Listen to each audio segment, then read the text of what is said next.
جبوي قلت بوجهك بهتر لسر مجارة رفا داليا محمود مسلم كجابراي سركدي بيدا صالح مسلم وده همان دمدا اوتوماتيك وارستي حكومة هرما كردستان كرنو حكومة هرما كسانجي جاري خوب جبار سفدا او نوتشا بدارو درقست برخد مجمع شربكار سياسي من الحسكو ما مستمنا دمباش هر دم ودمك دمك وها بكاكات كبي اصلا قيادان جي هر بويرك تي بيش تبع هاولن قد كهرما كردستان ارمانج بكي يعني اف سياسة دارشتي يا خراب لهم بر هرما كردستان جبرچه بكاكا قرتيه برو تبع هاولن خود دي داكو صورت حكومة هرما كردستان لبيشيا كردان راش بكي ريزو سلاف جبوي و جبوي تماشاغانا د واره پراکتیک د گوتنک هيا دبي چه خاصیت درنگ بگه باشتره گوت بجارکی نگه دوی داره د چه خاراستیا پکه که روبرو زلال ببی جعالیه و کادرو و کسی دنابا وادا د باهوریم د گاوه که پر پیروزه و گرک افراستی حمی کس جیل برچاب دینه بله شبر ویجیش دماغو پکه که آواب و حتی وکا ایرو هکر ام حسیب بکن بی چخا کادروی خوب کشتنه و چخا خیانت اعلان کرنه و چخا سیفا تسلیمی ترکا کریه براستی جد دیروکا دنیای ده حتی گروپی مافیا ده جد تشتی ور ما ندیدیا و ما نخوندیا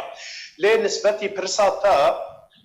ام حمید زانن چه دماغو هرما کردستان گاوه که به پیش داده چه دماغو حکومتا هرمی یانجی که به طیبتی پارتی دموکراتی کردستان عراق گاف ندواره نتوی داده شر دورا وینا پر زورت بیج هر چار پارچاوا دوی داره ده شر دجمن خیای زلالا لی شر گو ملت دوی راستی البرچاقدین شر پکه چما پکه به طیبتی بری خواه ده هرما کردستانی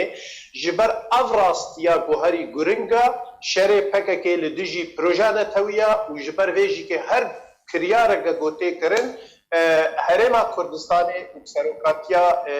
پارتی دموکراتی کردستان دبیتا آرمان جیرا و براستیجی که او مسئله شوی داوی کچک و کدالیا مسلم یعنی از بخوا که شخص هر کیوی دبینم مافه کیوی شرستی بیرو کچک کارو کیا خب که نوات ریخستنک جماره انسانیت انسانی خبر دخه جیانه که گلت دبرا چینه بو یواته دم که اب انسان پشتی گوراستی فهمکن ایتالیا الگور داخیانیا یعنی جیاناوی تیبتی مافیوی یعنی چه حجیترن به چه هفجینی به و بخواب بریارا خدای چه علاقتی هرمش بید بریاری هید بیداری دا پرس آوا پرس پروژان نتویا هکه که ایدیجیره نغمه گوچار و شا کرده خراب جیب که ناوی کرده خراب جیب که ناوی معلومات خراب که آرمانج گو شر نتوی بداوی بینه هجومی شر نتوی بینه باشا مامستا منال تبع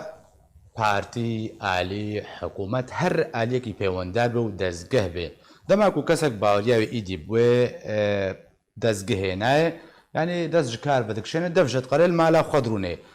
د سیستما پیدا ده کسی کو دفجوا برده نکار مالا خضرونه و باز ده ولات کیدن حتی کو بکار بتوجوا دور بکبه یعنی اف جبرش بفيرنجيا سياسة بيدي سيستم جيتشي وجبرش أو كاسين كوجنا باز جددن حتى دكارن دور دكابن يعني سياسة كوشتني بكارتيني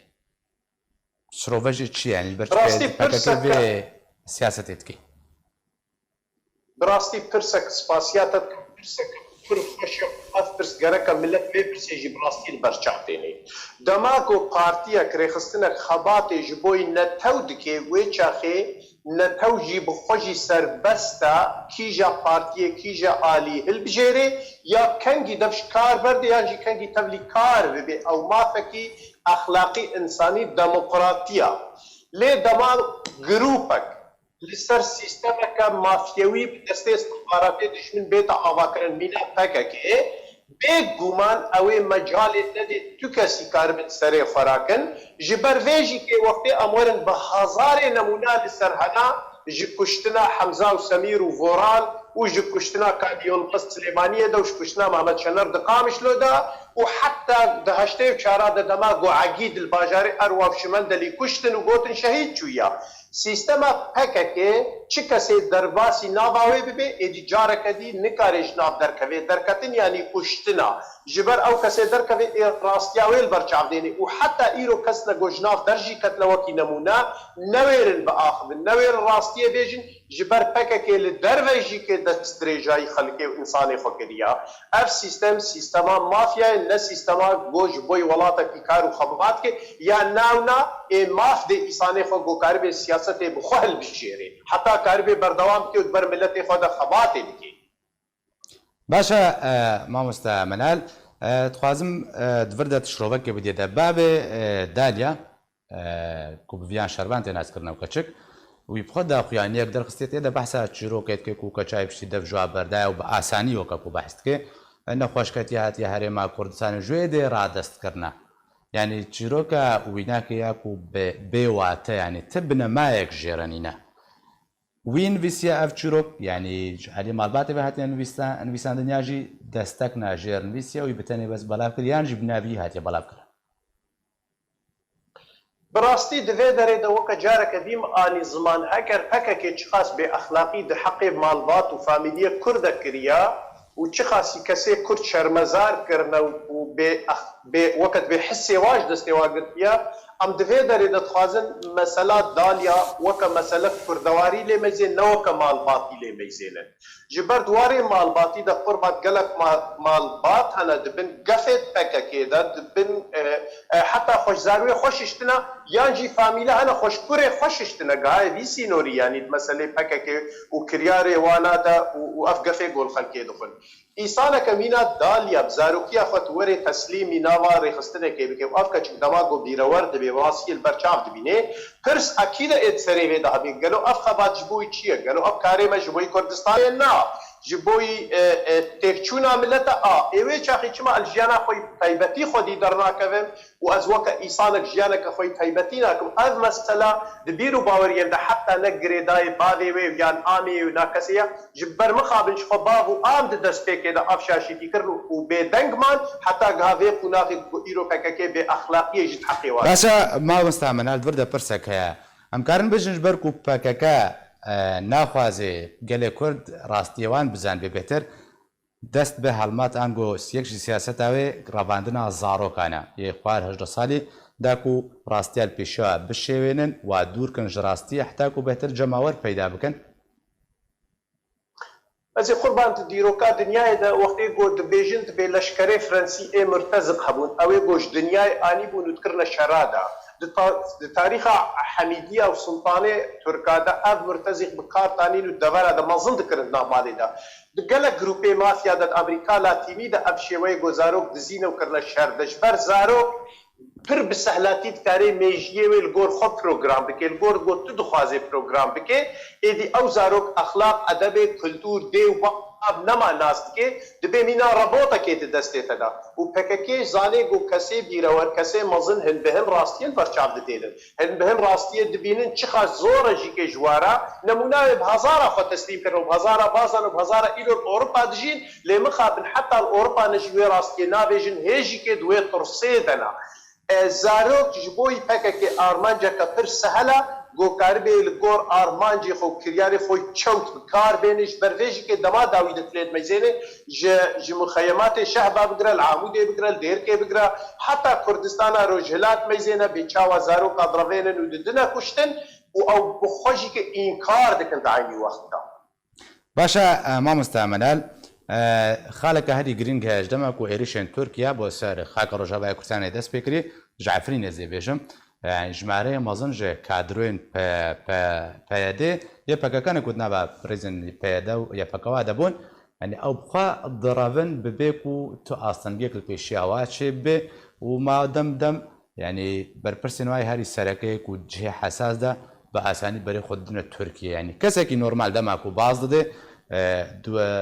bêjin mulaheqat kirin ji rû alîya eskerî ve têsizadان eger nevê kuştin em bêjin ji ber çi ev kadroyên bi vî rengî bi asanî aha berê xwe didine Tirkiye pirs divir de jî heye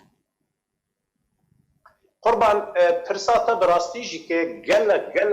di aynî wextê pirseke giring û pir zehmet e jî kê ji ber ku dîroka PKK pilbarin çav dêne çawa ava bûye û destê kê ava bûye û çawa mîtketiye nava wê de sertatiya wê kiriya ji ber vêna ji kadroyê PKK ê mezin re desteya bilind e pir sehel e ji nava PKK باوریه مده اوی گوجنابا پکه درد کنو هنا ترکیا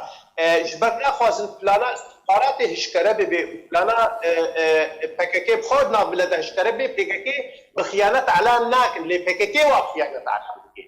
او بخوا عملي وقب عربي بعكس يا جرك ايش بككي دركني وبقي تركي بككي بخيانه على جبرد مبدئي بككي ده انه ام جبوي تركي خباتي لكن يعني هاري قلنا داري دوران قال ده بيخد بيجي يعني سلام جبوي ديمقراطيه وما في تركيا وحموجي وين بيجي فاوز اردال بقراوش جميل باي بقراوش دفيدر ده قربان جبوي هشكرنا جبوي زلاله لد باوريه ده جرك كيفا بككي بهن درباسي ناب ميته دبي بغنا جهواري خوا واري گوش بوی هاتنا آوا کرد لید دماد آوی دلوگت آنی زمان هجومه که پرتون تی تسکر سانش عالیه فکر کیبا دعفرینه ده سپرا ملت ده سرکانیه و گریسپی تسلیم کرن ده ایرو دولتانا ده کردستانا باشور ده دروستانا تیپره روجلا ده خوازن خیانت آخوا والا استکی خوا همو اجاره که دی بخونه گنهکاریا ملت و گنهکاریا طرف ایرو دبر فکرین نتویده کار دکن باشا ببه سیاست ما مستمنال او سیاست و تهمتن کو آراسته بردوام پکک آراستت کی یعنی چل پیشیا ملت خوازه پردپوش کی بشریان جی چه تشتک خستیه سری ملت کرد روجاوای کردستان بتایبتی هكا ام دخوازن بينا شيروبا كتريش بده دبوا كتبيجن بغوتنا كي تخوازي خيانتا خوفا شيري خيانتا غوزيدي 40 سال وبهزاري گندا ويران كر وبهزاري خورتي كردا كشتن وكردستانا باكور بجارك تاروان تالان كر زمان تركي تدبكار اني ملت تتريك كر وايرو بارتي ديجي خراب دكي دفد فككي جويرة هجوم افضل وسيله لديجي ملتي كرده تشخا هجوم بكي جيره باشترش بوي عيبي خذا شيري كاباشا وقتي ام برسي بكن هكاكي تشي خبات جبوي ملتي كرد كريا تشي رزقاري كريا وتشي قافي بوزيتيف افيت ندام ملتي كرده جغيني خيانتي جغيني ويراني جغيني قتل عامه جبرني تيكچونا قلي كرد بجارك تيك بريا زرارا قوتاكي الكرد وكردستان كريا نا ترك وعرب وفارسا نا كريا دفين فيراس يبقينا ملتي كرد دفين في برسيل بردستي ملتي كردين يا ناونا برا بككي در كذي ما از خبات جبوي قلي كرد كريا ما اقدر جبوي قلي كرد باراستي ما اقدر رزقار كريا ما ابجوره فيك انيا معناه دفين وك مسالات ماتماتيكيه يعني حساب عملي كامينوس وبلوس دابا بككي دالكوديا نسبتي دجمن تموت بلوسا رخي بوزيتيفا نسبتي ملتي كرد تموت نيجاتيفا كشتنا ويران كرنا خيانتا قتل عامة قربان هكاكي خيانتا خود فشيري فيه جماعنا باشا اجبرتش او خيانتا قلت تخاذ بيجي بكت خاذ فشير اجبر ملاتي كرد اجبرتش الجم ملاتي كرد نزل على يعني قالك خورتين كرد دما كنت تبني بكاكي بن بسرود وشعارات وهتاف مازن قالك بعض نور لعب يعني اجبرتش قالك كرد وراستي بكاكا حموين زاني يعني تفردا كمايل كي جاي زاني قربان ازانم گوتووە کە کەسێکی دوارێ میدیای دەت پر ژیر و زانەی دوا مەسەلەی هات و دوا پرسادەژی کێ پرسەکە پر گرنگە لێ گەلۆ کامی چاوە کاربن دیرۆکا گەلێ کورد لەبەر چاو دێنن و گەلێکی گوتم و تم قتل عام كشتن شورش فلش بينا هيربي نفسري ويدا هاتيو دناب چار دجمني غدار ديا في ملتي تموت ملتكي امكارن بيجي براستي ملتي كود ملتكي ولا طارزه بس فكره شورش غريب تيدا لغايوي هستي گو كاربي لهمبري خيانتا خدر كري دفيدر ديروكا گلك فرد تموتم شورش شکستنه تموتم خیانت تموتم بدسته براکوجیه تکیه یا نامنا نمونه کردستان میزنه گونش خیانت آوی بانه غایرو کردستان وقت دولت کسر بخوای خبات کربانا خیانت آگویوت کرسانه دفته تکرر میزه هکه که عینی مثلا د کردستان سالی هشتی دخل کشتن مال ويران كرن زارو كي خلقي رباندن للجمع يعني للجمع تشتغو كرن يعني تفزاني هر چار پارچا دا وقوتا تك كي بقوتا دست دجمنه كرد قالي كرد قوتا استخبارات باشا ما مستعمل فكاكد فردا حتى چرا ديك دوي سياستا خويا كوتا بحث كري تبخال هجمارت سركفتي بوا دبيرو باوريم دكواري خيانتي دك جلكي بسركتيا وخيانتها جو فككي وتعدايا جو الفكري نتوي قالي كرد كر بهزار سالا جميد يا حتى وكيرو داغر كري قالي كرد بولو بسري ملتي كرد نكرنا وازفي قلت ليش بوي ديرو كد بيجو اتبر قلت ناخذ بر برسيارن تشتي جو بكك ده حق ملتي كرد كر وخيانتها جو كر وشرمزاريا جو ملتي كرد كريدا وملتي كرد باش كتنا جو باش خص ترك وعرب وفارس جميل حتى وكايرو نكريا ملتي كرد كموتم شورش خد البر خد دا هكر شكستبانجي فكرنا توي جبير نتكر زمان جبير نتكر